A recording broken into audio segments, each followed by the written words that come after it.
والسلام على رسول الله صلى الله عليه وسلم. إن الحمد لله نحمده ونستعينه ونستهديه ونستغفره، ونعوذ بالله تعالى من شرور أنفسنا ومن سيئات أعمالنا. إنه من يهده الله تعالى فلا مضل له، ومن يضلل فلن تجد له وليا مرشدا. أما بعد، عباد الله، اختيار الراقي أو المعالج.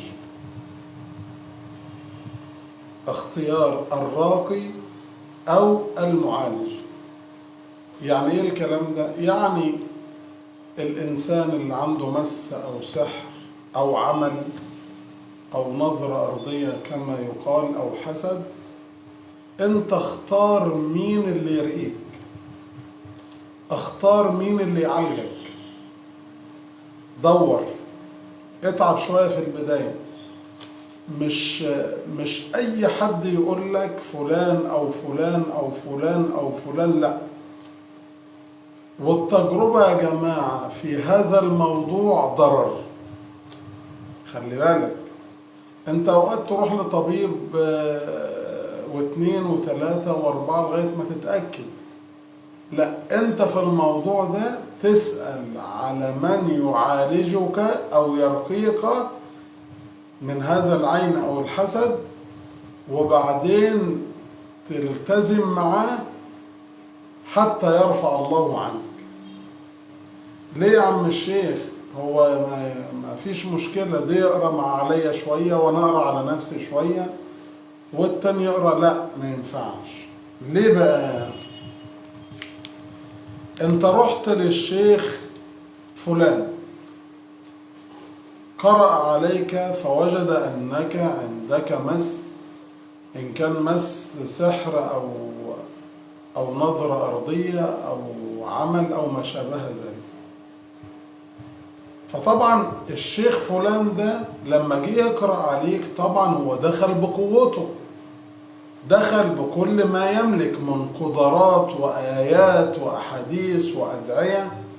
فهنا تعب اللي كان موجود على هذا الجسد، لأنه يتألم، لأن هذا الجني الذي اخترق هذا الجسد عاصي إن كان مسلما، وإن لم يكن مسلما فهو كافرا أو غير هدي الإسلام.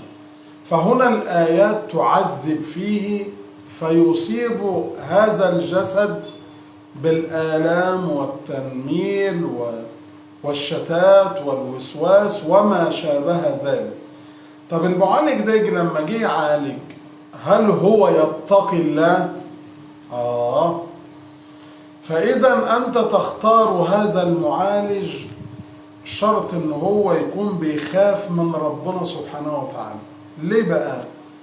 لأن المعالج ده بيخش بيوت وبيعرف أسرار. طيب، ويكون هذا المعالج يتقي الله عز وجل، يكون عنده خوف وخشية وقوة إيمان من الله عز وجل حتى يستطيع أن يؤثر في هذا الجني، إن كان عمل أو سحر أو مس أو نظرة أرضية. لو هو بيتقي الله عز وجل سيؤثر ويأتي بنتيجة سريعة. هتقول لي يا عم الشيخ، ما في ناس كتير لا بتخاف من ربنا ولا هي مسلمة حتى وبتعالج.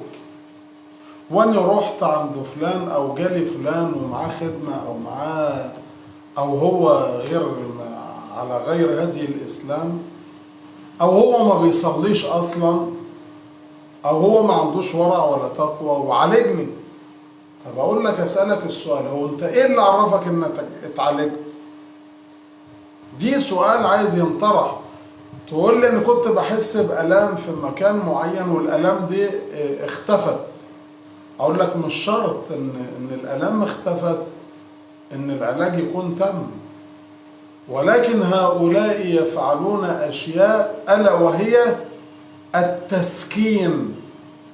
في البعض اللي هم غير مسلمين وما شابه ذلك، واللي شغال على غير هدي الإسلام، يفعل تسكينا، يكون معاه خدمة قوية أو جن قوي، فيتعامل مع هذا الجن أي اللي داخل الجسد فيسكنه أو يخدره بطرق هم يعلمونها.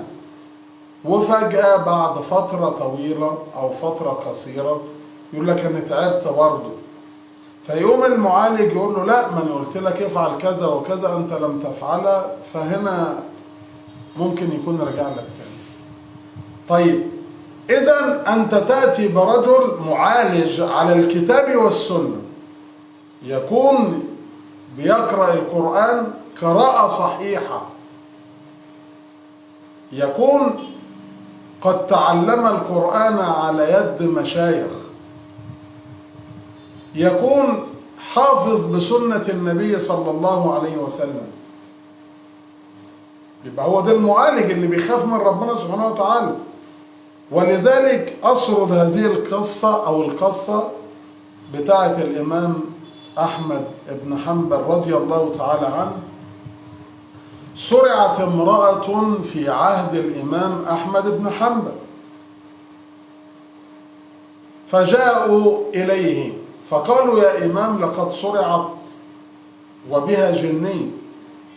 فنظر الإمام إلى هذا الطالب، أي عنده طالب، فقال خذ هذا الحذاء، خذ هذا الحذاء واذهب إلى هذه المرأة وخاطب هذا الجني، فقل له الإمام أحمد يقول لك اخرج من هذا المكان، أي من هذا الجسد. فذهب هذا الرجل وقال له، أي وقرأ عليه السلام وقال له أيها الجني اخرج من هذا الجسد، الإمام أحمد بن حنبل يأمرك وقد أتيت بحذائي. فخرج هذا الإمام من هذا الجسد بفضل من الله عز وجل. وبعد فترة من الزمن مات الإمام أحمد بن حنبل، وصرعت هذه المرأة مرة ثانية، فذهبوا إلى هذا الطالب، أي طالب الإمام أحمد بن حنبل، فقصوا عليه الخبر، فانطلق معهم وقد أخذ الحذاء أيضا. فقال أيها الجني اخرج من هذا الجسد فإن معي حذاء الإمام أحمد بن حنبل. فقال لقد مات الإمام. فقال لقد خرجت في المرة الأولى وخفت من أول مرة، والآن أنت لا تخرج.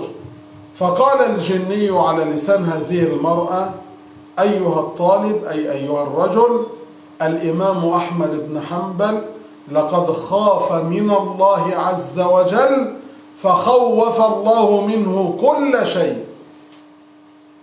يبقى هنا المعالج كلما كان قريبا من الله عز وجل وكان خائفا من الله عز وجل وكان ورعا وتقيا ويحفظ أسرار المسلمين ويحفظ أسرار هذه البيوت الذي يدخلها، كان هذا الرجل أشد ضررا على هذا الجني، فيخاف الجني ويخشى منه بفضل من الله عز وجل. إذن أنت حينما تأتي بمعالج أو براقي تبحث أولا عن راقي حتى تستمر معه، تدور على راقي رجل طيب، رجل نظيف القلب، رجل طيب، رجل محترم، رجل يتقي الله عز وجل. بعد كده تشوف نفسك بقى، ما تنكش تتنقل من راقي لراقي، من معالج لمعالج، فهذا المريض يتعب أكثر ويمرض.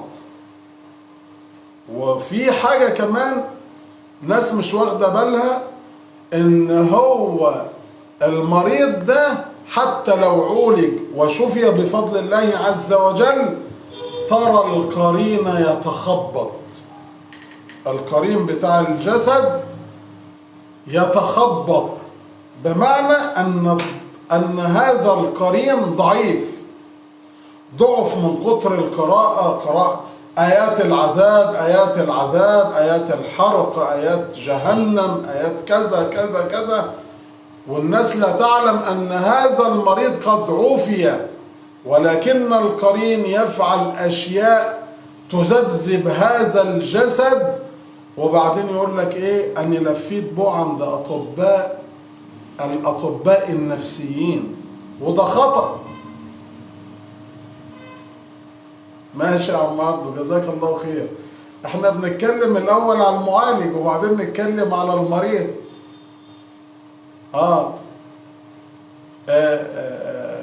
الأستاذ عبدو بيذكرني يعني إن أهم شيء بس ده عند المريض، احنا بنتكلم على المعالج، هنرجع نتكلم على المعالج. يبقى المريض شيء والمعالج شيء تاني. هو اخويا بيكلمني بيقول لك اهم حاجه الصلاه والذكر وقراءه القران، كلام سليم ماشي، بس ده لمين؟ للمريض. اما نيجي نتكلم على المريض نقول له اهم حاجه الصلاه، صح مظبوط.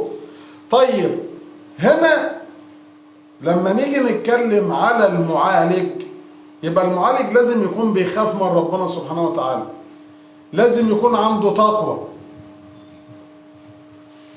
جزاك الله خير، ربنا يبارك لك يا رب ويجعله في ميزان حسناتك. يبقى عنده تقوى ليه؟ لأن بيخش بيوت، عنده أسرار، عرف أسرار من نساء ورجال من أسرة وما شابه ذلك. ربنا يبارك لك يا عم نجاح يا رب ويجعله في ميزان حسناتك. طيب هنا انت لما جيت تروح لدكتور سألت مين افضل دكتور ومين افضل واحد ومين كذا وكذا، طب ليه لما جيت تدور على معالج ما دورتش على معالج يتقي الله ويخاف الله عز وجل؟ عشان يخاف من ربنا فيك ويتقي الله فيك ويعالجك كما يقال بما يرضي الله عز وجل. الإمام أحمد خاف من الله عز وجل كمعالج، وأصل الإمام أحمد ما كانش معالج بالقرآن أو راقي، ولكنه كان إماما للدنيا.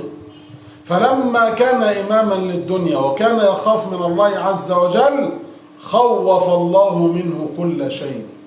طيب إذا لما أنت اخترت المعالج والتزمت معاه اوعى تلخبط بقى، ما تجيبش حد تاني، ما تسيبوش حتى لو هيكلفك ايه، لا ما تسيبوش. ليه؟ لان اللي هيجي التاني ممكن يلخبط اللي عمله الاولاني، وانت حضرتك كذبت على المعالج اصلا. اما سألك حد قرأ عليك او حد عالجك انت انكرت، انت قلت لا مفيش حد جالي، وانت لافف اللي عامل لك ما يشابه من صلحة وما يشابه من قطر وما يشابه من حاجات بعيدة عن الكتاب والسنة، ماشي. ولكن احنا ليس بصدد هذا. انت لما تيجي تتعامل القرآن والسنة، راجل يخاف من ربنا سبحانه وتعالى، المداومة، وركز على دي بقى، المداومة على ايه؟ المداومة على معالج واحد بس، ما تشتتش نفسك. هقول لك على سبيل المثال، واحد جه قرأ عليك وفي نيته قرأ بنية حبس الجن في جسمك، لأن هو أو بحبس الجن في جسد المرء، لأنه في مكان هو مش عارف يوصل له. لأن مثلا قول معايا العشق عند المرأة يسكن في الرحم، فحينما نقرأ على العشق عند المرأة نقرأ عليها بنية الحبس والحرق والتعذيب، وهنا يتحرك الجن من الرحم وينتقل انت بنيتك، لأن انت بتحارب قوة خفية، انت بتحارب أناس لا تعلمهم. انت شايف ناس قدامك ما انتش عارف هم دول شكلهم ايه. طيب ايه المشكلة هنا؟ المشكلة ان انت لما تيجي تتعامل مع معالج هو واحد، لان التاني قرأ بنية الحبس، والاولاني قرأ بنية الحرق، والتالت قرأ بنية الاخراج، والتالت قرأ بنية التسكين لانه مش قادر عليه. ولخبطة، انت لخبطت مع نفسك. بدل ما انت كنت هيعالجك واحد في دقايق او في ساعات او في ايام، انت طولت الموضوع وشتت نفسك. يبقى اذا شتات المريض اذى له، شتات المريض مع المعالجين اذى له. ايوه، ما انت بتأذي نفسك. وانت رحت الواحد مع خدمة، ورحت الواحد بالقرآن، ورحت الواحد عمل لك صلح، ورحت الواحد قرأ عليك من التليفون، ورحت الواحد بعت لك مش عارف ايه، ورحت شتت نفسك. كل ده بيتجمع عليك انت، بيسيب لك اثر نفسي مع القرين. مش انت لا تدري، انت مش شايف حاجة. القرين بقى هزيل، القرين بتاعك بقى هزيل. فاذا اي شيء يتخبط مع هذا القرين، قرينك هزيل، قرينك يتخبط. وكتير من الناس يروحوا لدكتور نفسي. احنا ما بنقولش حاجة، ولكن هنا الدكتور النفسي اساسه قرين. انت لو قرأت القرآن بنية انك تصلح القرين، وجيت على سورة قاف قرأتها مرة واثنين وثلاثة، قعدت تكرر في سورة قاف دي، كما يقال في كتب العلم ان سورة قاف تقوي القرين. انت ما عندكش وجعلنا من بين ايديهم سدا ومن خلفهم سدا فاغشيناهم فهم لا يبصرون. اكثر قل يا ايها الكافرون لا اعبد ما تعبدون. اكثر من دي لتقوية القرين، اكثر من سورة قاف لتقوية القرين، اكثر من آية الكرسي لحفظك وتقوية القرين. اذا شتات المريض يؤذيه ويفعل أفعيل ليست كانت بالحسبان. طيب انت حددت نفسك انت تعبان بايه الاول؟ لما جالك الراقي او جالك المعالج انت عرفت عندك ايه؟ ما عرفتش. هناك سحر، هناك سحر عام. طب السحر ده الايه؟ قال لك سحر ممكن يكون السحر دون سحر الذكر رزق، سحر للطلاق، للفراق، للجنون، للمرض، للحيض. وجزاك الله مثل عن محمد، الله يبارك فيك يا رب ويجعله في ميزان الحسنات. سحر. وهناك سحر القرين يتحكم فيك كما يشاء، وده أصعب سحر. إن الساحر لو دخل عليك من القرين تحكم في كل شيء فيك. طيب وسحر من الجسد، سحر جسدي، خمول وهموم ومشاكل. إذن احنا عايزين نقول ان انت حينما تريد الرقية ابحث عن راقي يخاف من الله عز وجل. ابحث عن راقي واحد، ما تشتتش نفسك، ما تنكش تنتقل من فلان لفلان لفلان لفلان. هناك أناس لا يتقون الله عز وجل ويلعبون بالبشر، بيتحكموا في البشر. يعني انت ممكن تروح له عشان تجيله مرة واثنين وثلاثة، يبعت معاك حد او يبعت معاك خدمة او يسيب لك خدمة في البيت، المهم هو عايزك تجيله علشان تدفع فلوس.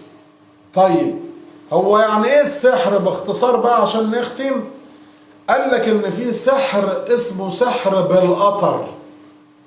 سحر بالقطر، ياخد اي شيء من ملابسك، هو ده القطر. اي شيء من اي حاجة، لو شراب، لو جزمة حتى، عزكم الله، اي حاجة انت كنت بتلبسها، العدو ليك او الحاقد عليك ياخدها ويطلع عند الساحر ويقول له انا عايز اعمل لدون بالشتات، بالطلاق، بالفراق، بالخراب، بالدمار، باي شيء ان كان. طيب ادي اول حاجة اللي هو سحر القطر. وهناك سحر بشيء من الجسد نفسه كما فعل في النبي صلى الله عليه وسلم. يعني ايه؟ يعني ممكن شعر من شعرك او شعر من شعرها او اي شيء، قطعة من اي حاجة، الاظافر يبقى شعر او اظافر. طيب ده من الجسد. وهناك سحر باسم الام، بالاسم واسم الام. محمد ابن فلانة، السعيد ابن فلانة،